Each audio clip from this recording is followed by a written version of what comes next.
Baik, bismillahirrahmanirrahim. Assalamualaikum warahmatullahi wabarakatuh. Gimana kabar semuanya? Yang tentunya pastinya sehat semuanya. Oke, bertemu lagi dengan Ustadz yang akan insya Allah selama 1 tahun ke depan kita akan belajar bersama. Ingat, kita belajar bersama.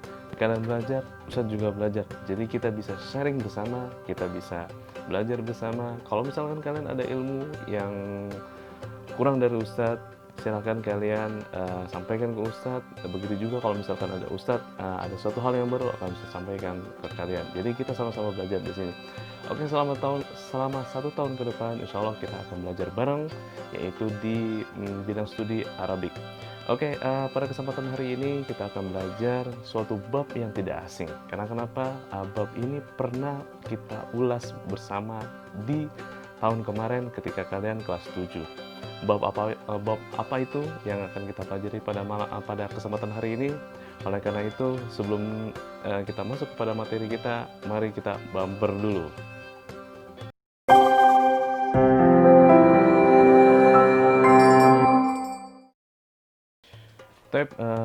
Pada kesempatan hari ini kita akan belajar tentang materi Arabik.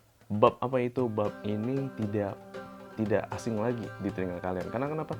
Kita pernah belajar di kelas 7 yang terdahulu, yaitu tentang pengenalan dasar tentang bab tersebut. Nah, bab apa itu? Yaitu bab al-fa'ilu. Nah, apa sih yang dimaksud dengan al-fa'ilu? Nah, sekarang kita masuk ke definisi tentang bab fa'il, yaitu ta'riful fa'il atau definisi fa'il. Fa'il secara definisi yaitu adalah isim yang harokatnya, ingat, isim itu artinya adalah nama. Kalau dari sifatnya dibagi menjadi 2 kategori, yaitu isim atau nama, sebuah nama yang sifatnya itu dia termasuk dari benda hidup dan juga termasuk dari benda mati.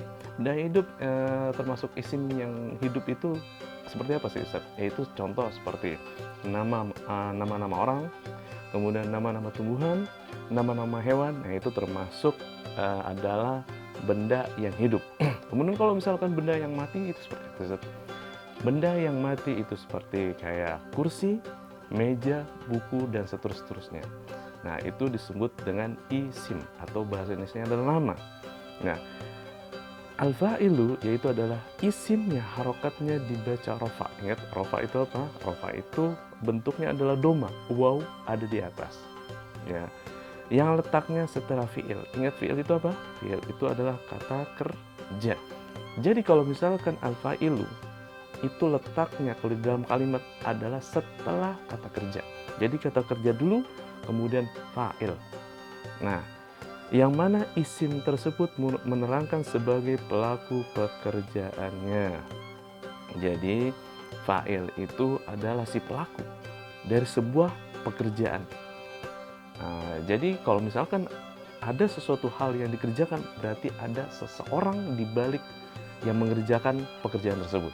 Nah, seseorang tersebut atau bisa benda hidup atau benda mati yang mengerjakan pekerjaan tersebut berarti disebut adalah pelaku. Nah, sekarang bahasa Indonesianya apa? Yaitu adalah subjek. Nah, kalau misalkan di dalam pelajaran bahasa Indonesia disebut subjek. Jadi subjek itu adalah pelaku yang mengerjakan sesuatu, baik itu benda mati maupun benda hidup. Oke. Nah, bahasa Arabnya apa? Yaitu al-fa'ilun huwa ismun marfu'un taqaddamahu fi'lun wa dalla 'ala alladhi fa'ala al-fi'la. Nah, ini bahasa Arabnya. Nah, kalau bahasa Indonesianya yang ada di atas tersebut ya. Oke, sekarang kita masuk ke contohnya. Kita masuk ke teknis contohnya.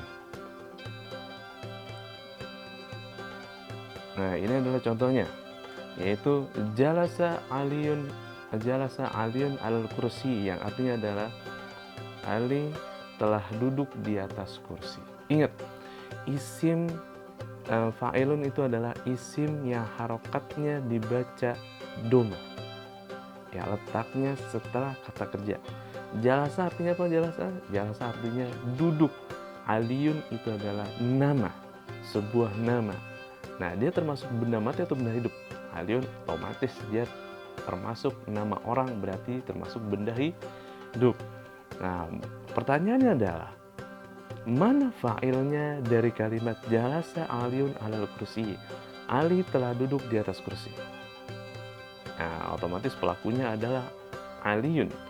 Jadi Aliun di sini adalah sebagai fa'il.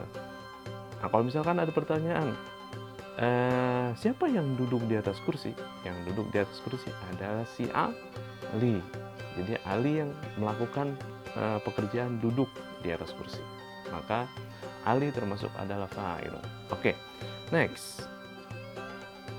Yaitu contoh yang kedua adalah ya'kulu Zaidun at-ta'ama. Ya, ya'kulu artinya makan, Zaidun nama orang, at-ta'ama itu adalah snack. Berarti Zaid sedang makan snack. Ya, ingat, jangan diartikan kalau bahasa Arab itu per kata, tetapi lihat konteks secara keseluruhannya. Kalau misalkan kita artikan per kata, ya'kulu artinya sedang makan, Zaidun artinya nama orang, yaitu Zaid, atau ama adalah snack, berarti memakan Zaid snack, kan nggak masuk akal. Nah, oleh karena itu kalau dalam bahasa Arab harus diartikan secara keseluruhan. Teksnya itu secara keseluruhan, secara kontekstual itu maksudnya apa? Jadi jangan diartikan secara harfiah. Nah, kalau misalkan secara harfiah itu kalau diartikan jadi bingung gitu.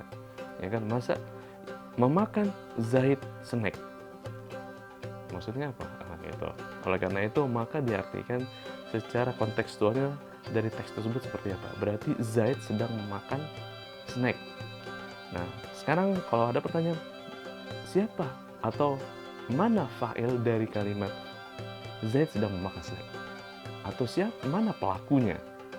Ya, itu adalah Zaidun. Zaidun merupakan pelaku yang memakan snack. Oke, sampai sini paham? Oke, next. Kita masuk ke contoh selanjutnya, yaitu zahaba al-ustazu ilal madrasah. Ya, zahaba artinya pergi, al-ustad adalah ustad, ila itu ke, al-madrasah itu adalah sekolah. Kalau diartikan secara kontekstual berarti zahaba, jadi ustad telah pergi ke sekolah. Oke. Sekarang pertanyaannya, mana fa'il dari kalimat tersebut? Siapa pelakunya atau mana subjeknya dari kalimat tersebut? Yaitu adalah al-ustazu. Karena ia pelaku, ia melakukan pergi ke sekolah, itu adalah ustaz. Oke, sampai sini paham? Oke, jadi al-ustazu adalah fa'ilun atau dia adalah pelaku yang melakukan pekerjaan. Pekerjaannya apa? Yaitu pergi. Pergi mana? Ke sekolah. Oke, next. Yaftahu Muhammadun al-khizanata.